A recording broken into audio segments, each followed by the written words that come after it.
Now that some of the states complaining that they can't pay salaries, so you have people who are of the opinion that who knows if the state assemblies had been putting the executives in those states on their toes, ensuring that they check properly how funds are being utilized, they may have been a little more cautious and not just go cap in hand to the executive at the center requesting for funds, whereas they had separate funds allocated to them. Well, a number of issues surround the non-payment of salaries. And if you get to the bottom of it, it's coming from somewhere. There is no government that would have employees working for them and you wouldn't want to pay their salary. There has to be a reason for that. I think with the case of Oshun, we've seen some cases where... I think with the case of Oshun, it was clearly stated that they had a problem with getting their federal allocation and that the federal allocation was coming to them in trickles below what they expected, and that's why they had this shortfall. And they were already involved in carrying out a number of projects that needed to be funded. So there was the shortfall, and unfortunately, it is the salaries that got tangled in the whole thing.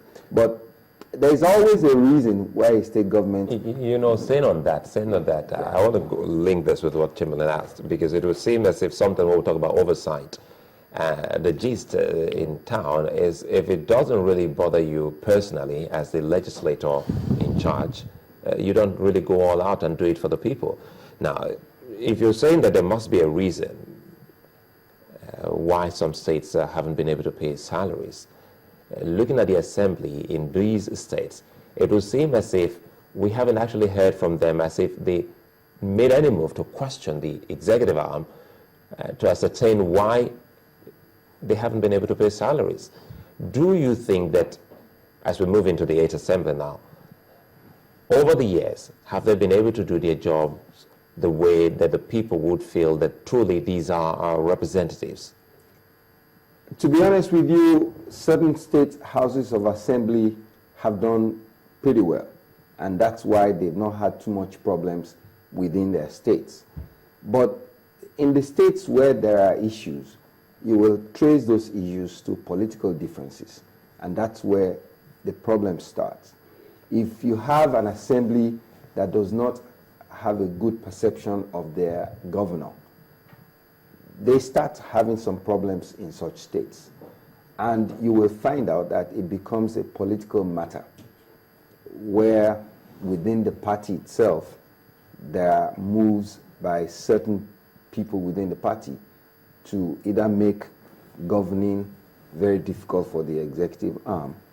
And the problem will start with the state House of Assembly, where they're going to start raising issues. And where do they raise issues? They raise issues concerning their own oversight functions. That's where they begin to raise issues, because they have a constitutional right to do that. You think it's just constitutional rights? Yeah, they do have constitutional rights to do that. No, do you think, because the same way they have constitutional rights over oversight functions, yes, is same with looking out for their constituents. Correct. But the kind of, energy they exert in pursuing some oversight functions, especially in some lucrative ministries and parastatals, is not the same you see in some of them when it comes to their constituents' matters. Well, I won't sit in defense of a lot of the... No, we're just trying to look at it, what we've seen over the years. But I can say that there is a measure of sincerity of purpose in the number of things that are done in the states of us. And that's why we still have good governance in some states. But when you start having the idea of bad governance in any state, then check out the State House of Assembly. They're not doing what they're supposed to do. Because constitutionally, they're the ones who will whip the executive arm of government in shape. That's what they're supposed to do. Where they fail to do that, then you begin to see the inkling of bad governance. Now, if you look at, and I will always use Lagos State as an example. In the last 8 years, Governor Fashola has been deemed to be performing his duty as governor of the state. But it is not because he's not had any problem with the State House of Assembly, Of course he has had. But they have been able to resolve a number of these issues behind closed doors. Now, I was just about to say that I noticed that your example was mostly Lagos. And I know that members in the National Assembly were possibly looking at a general overview. Some people might say that the situation in Lagos is peculiar because it would seem that the influence on the State House of Assembly lies outside the current executive. I don't know, it's debatable, but that's the perception that quite a number of people will have. And that is not the situation in many other states where the control or the influence of the executive on the State Houses of Assembly is particularly strong.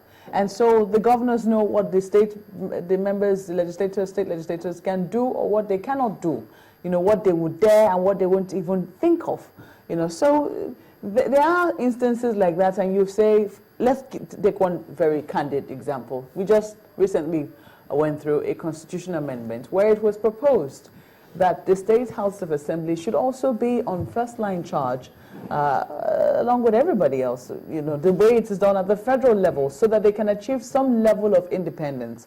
It was saying that all the state legislatures came back saying, no, they're not in for that. And people said, why would the State House of Assembly not want independence? But, you know, some people already said, you know the answer. They dare not say they want independence because some of them, a lot of them will lose their seats. They would not come back to the different Houses of Assembly. And they have been told by their governors that they cannot, or they will just be, you know, under maybe subtle threats that this will not be so. Do you also think that that could be the case? It could be. But a lot of that depends on the rate at which we mature in a democratic practice.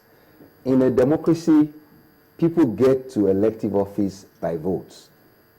And if the people who are voting them in have the perception that this person who we're voting in is going to be a lackey to the executive arm of government, then you vote that person out.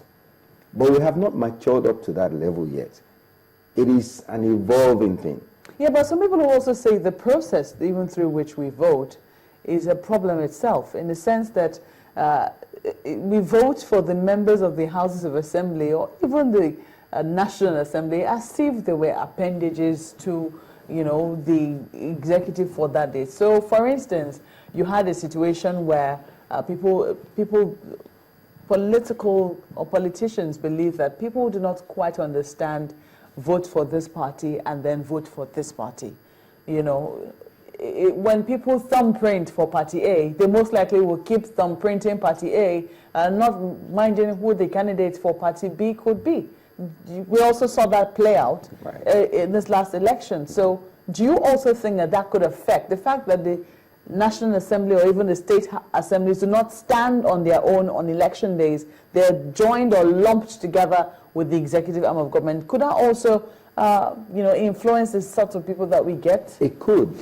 It's sometimes called the bandwagon effect, where you're lumped into this mentality of vote for the broom, vote for the umbrella, which is the sign and symbol of each of these parties. But you see, as time goes on, in our democracy, people begin to understand with various reasons the importance of that vote that they're carrying.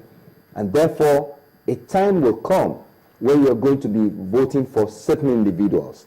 We have started seeing the emergence of that, where people are beginning to say, look, this is the person we have identified and we're going to vote regardless of what political party the person belongs to.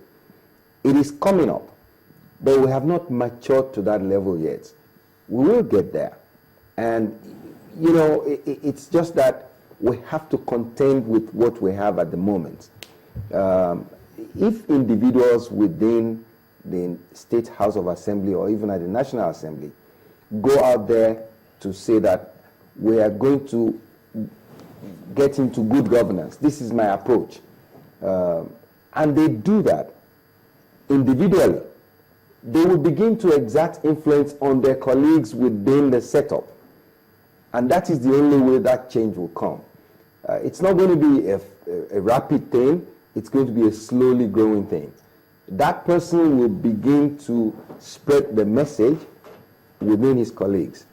And at a point, he himself may even go against the wish of the public and he gets voted out. But at least he has spread the message that for good governance, you are going to do what you have to do without caring whose ox is God. And that is the approach that we will see evolving over time.